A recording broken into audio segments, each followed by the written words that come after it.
नमस्कार दोस्तों, एक बार फिर से स्वागत करते हैं आपका हिमाचल योद्धा क्लासेस में। आज हमारी जीव विज्ञान की अगली क्लास है जिसमें हम जीव जगत के वर्गीकरण के बारे में पढ़ेंगे।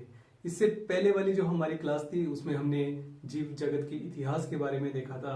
हमने देखा था कि किस तरह से हमने साइंस जो विज्ञान है उसको 3 भागों में बांटा था, और जिसमें अरस्तु जो थे हमारे जीव विज्ञान के फादर माने जाते हैं। और हमने देखा था कि एक द्विनाम पद्धति दी थी कैरोलस लिनियस ने, जिससे हमने देखा था कि किस तरह से साइंटिफिक नेम रखे जाते हैं। और हमने ये भी देखा था कि द्विनाम पद्धति में जो कैरोलस लिनियस थे उन्होंने जंतु जगत और पादप जगत के बारे में हमें बताया था। तो अब हम देखेंगे उसके आगे। तो जैसा कि आप देख सकते हैं कि जो 2 जगत का वर्गीकरण था वो कैरोलस लिनियस ने हमें बताया था, जिसमें इन्होंने 2 जगत के बारे में बताया था। पहला था जंतु जगत और दूसरा पादप जगत। फिर उसके बाद आई 3 जगत का वर्गीकरण। 3 जगत का जो वर्गीकरण था वो हमें हैकल द्वारा बताया गया था। इसमें इन्होंने जंतु जगत और पादप जगत के बाद एक और जगत के बारे में हमें बताया जो था प्रोटिस्टा। प्रोटिस्टा में हम अगर उदाहरण दें तो इसमें हमारे पास अमीबा आता है, ये उदाहरण है प्रोटिस्टा का। उसके बाद हमारे पास आया 4 जगत का वर्गीकरण, ये कोपलैंड ने दिया था। और इसमें इन्होंने जंतु जगत, पादप जगत और प्रोटिस्टा जगत के बाद एक और जगत जोड़ा जिसका नाम था मुनेरा। मुनेरा में अगर हम उदाहरण दें तो इसके उदाहरण है जैसे कि जीवाणु। इसमें हम जीवाणु के बारे में देखेंगे। और उसके बाद सबसे जरूरी जो हम पढ़ते हैं वो आता है 5 जगत का वर्गीकरण, जो हमें किसने दिया था? वीटेकर, R.H. वीटेकर ने दिया था। इसमें इन्होंने जंतु जगत, पादप जगत, प्रोटिस्टा, मुनेरा के बाद एक और जगत के बारे में बताया था जो था कवक यानी कि फंजाई। इसमें हम पढ़ते हैं मशरूम के बारे में। तो अब हम जंतु जगत का जो जीव जगत का वर्गीकरण है उसके बारे में विस्तार से देखेंगे। तो अब हम देखते हैं 5 जगत का जो वर्गीकरण R.H. वीटेकर द्वारा हमें बताया गया था, तो उसको हम विस्तार से देखेंगे। तो हमने देखा कि हमें जो 5 जगत का वर्गीकरण था उसमें जो पहला जगत था जंतु जगत, पादप जगत, प्रोटिस्टा जगत, मुनेरा जगत और कवक जगत। तो इसमें अगर हम जंतु जगत की बात करें तो जो जंतु जगत होता है वो यूकैरियोटिक होता है और ये बहुकोशिकीय होता है। देखिए यहाँ पे 2 चीजें आएंगी, यूकैरियोटिक और प्रोकैरियोटिक। तो इनका मतलब हमें समझना जरूरी है। प्रोकैरियोटिक में जो केंद्रक होता है उसके चारों ओर केंद्रक झिल्ली नहीं होती है। और अगर हम यूकैरियोटिक की बात करें तो यूकैरियोटिक का जो केंद्रक होता है उसके चारों ओर केंद्रक झिल्ली होती है। तो इस तरह से हम इनको डिफरेंशिएट कर सकते हैं। और बहुकोशिकीय का मतलब है कि एक से ज्यादा कोशिकाओं से मिलकर वो बने हुए हैं। तो इसमें अगर हम उदाहरण की बात करें तो जैसे पक्षी है, स्तनधारी जीव है, सरीसृप है, जेलीफिश है, मतलब जितने भी जंतु जगत में जितने भी आने वाले जीव हैं, लिविंग ऑर्गेनिज्म हैं, वो सारे किसमें आते हैं? जंतु जगत में।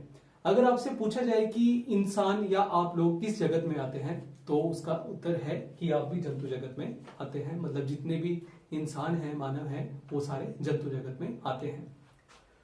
उसके बाद दूसरा जगत आता है पादप जगत। पादप आपको नाम से ही पता चल रहा होगा कि इसमें पेड़ पौधे आएंगे। अब हमें पता है कि पेड़ पौधे अपना भोजन किस प्रक्रिया द्वारा बनाते हैं? प्रकाश संश्लेषण की प्रक्रिया द्वारा बनाते हैं। तो इसमें कौन से जगत की बात की जाएगी? जो प्रकाश संश्लेषण उत्पादक जीव हैं, जो भी प्रकाश संश्लेषण की प्रक्रिया द्वारा अपना भोजन बनाते हैं, यानी कि जितने भी इसमें पेड़ पौधे हैं वो सारे पादप जगत में आएंगे। उसके बाद जो तीसरा जगत आता है वो है प्रोटिस्टा। प्रोटिस्टा भी यूकैरियोटिक होता है। यूकैरियोटिक अभी हमने देखा जिसमें केंद्र के चारों ओर केंद्रक झिल्ली उपस्थित होती है, ठीक है।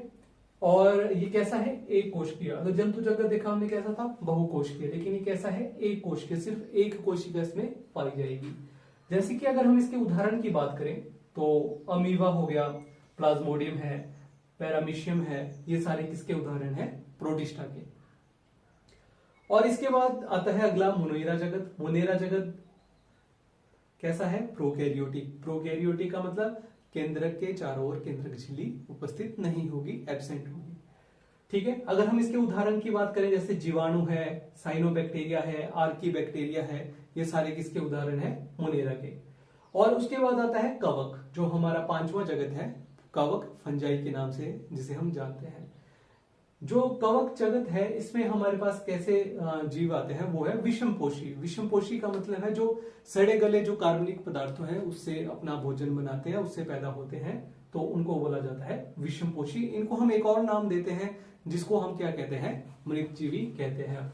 उदाहरण के लिए जैसे हमारे मशरूम है, ईस्ट का इस्तेमाल हम करते हैं, पेनिसिलियम है, ये सब किसके उदाहरण है, कवक के उदाहरण है।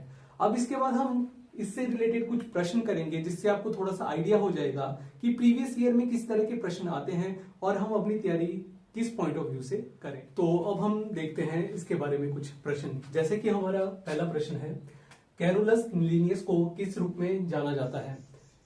पहली ऑप्शन है फादर ऑफ प्लांट, दूसरी ऑप्शन है फादर ऑफ एनिमल साइंस, तीसरी ऑप्शन है फादर ऑफ एटम या फादर ऑफ टेक्सोनॉमी।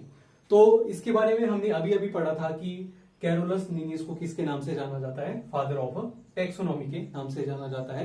तो इसका उत्तर हो जाएगा ऑप्शन डी।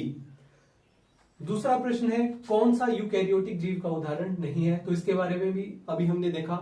तो हमें ईस्ट, दूसरे ऑप्शन है जीवाणु, पादप या मानव। तो आप वीडियो को पॉज करके बताइए कि इनमें से कौन सा उत्तर सही है। तो हमने देखा था कि क्वेश्चन को देखिए ध्यान से पढ़ने से, मुझे यूकैरियोटिक नहीं है, मतलब हमें इसमें बताना है कि कौन सा प्रोकैरियोटिक है। तो हमने देखा था कि प्रोकैरियोटिक कौन से होते हैं, जिनमें केंद्रक के चारों ओर झिल्ली उपस्थित नहीं होती है। तो ये भी हमने देखा था, उसका उदाहरण क्या है, जीवाणु। तो हमारा जो उत्तर हो जाएगा वो हो जाएगा ऑप्शन बी।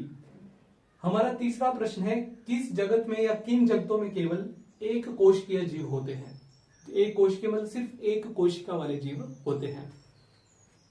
पहली ऑप्शन है केवल मोनेरा, दूसरी ऑप्शन है केवल प्रोटिस्टा, तीसरी मोनेरा और प्रोटिस्टा दोनों, या फिर प्रोटिस्टा और कवक दोनों। तो ये भी हमने पढ़ा था कि एक कोशिकीय जीव कौन कौन से होते हैं, मोनेरा भी होता है, प्रोटिस्टा भी होता है। तो इसका उत्तर हो जाएगा ऑप्शन सी। तो इसके बाद हमारा अगला प्रश्न, तो अगला प्रश्न है, ईस्ट और मशरूम है, मतलब जो हमारी चार ऑप्शन है उनमें से आपको बताना है कि ईस्ट और मशरूम किसके उदाहरण है। पहले ऑप्शन है शैवाल एल्गी के, नगन बीज, विकृत बीज के, तीसरे ऑप्शन है फफूंद फंजाई की, या फिर गांठदार जड़ें ट्यूमरस रूट्स की। तो ये भी हमने पढ़ा था कि ईस्ट और मशरूम किसके उदाहरण है, फफूंद फंजाई के हमारे उदाहरण है। अगला प्रश्न आता है, पशु और पौधे के बीच जुड़ने वाली कड़ी क्या कहलाती है। तो यहाँ पे चार ऑप्शन दी गई हैं, अमीबा, यूग्लिना, प्लाज्मोडियम, पैरामीशियम। तो अभी अभी हमने इनके बारे में पढ़ा था, हमने देखा था कि ये चारों किसके उदाहरण है, प्रोटिस्टा के उदाहरण है। और इनमें से जो यूग्लिना है उसको पशु और पौधे के बीच जुड़ने वाली कड़ी के नाम से जाना जाता है। तो दोस्तों इसी तरह हमारे साथ जुड़े रहिए, हमारा नंबर यहाँ पे दिया गया है, आप हमारे साथ जुड़ सकते हैं और अपनी तैयारी करते रहिए।